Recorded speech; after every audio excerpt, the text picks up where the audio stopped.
First, open your mobile browser like Chrome or Safari.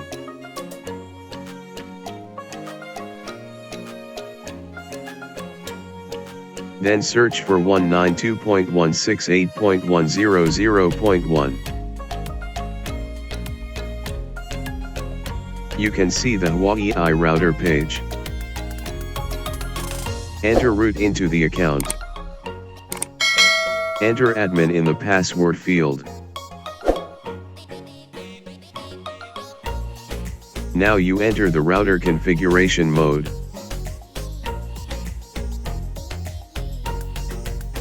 Click colon to change the Wi-Fi password. You can change your SSID name by changing your SSID name.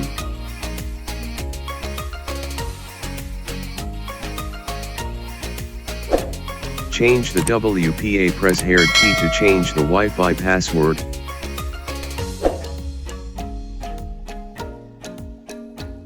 If you want to hide your Wi-Fi SSID,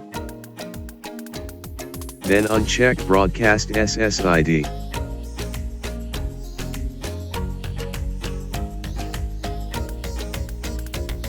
Like this, you can change your Wi-Fi password and name.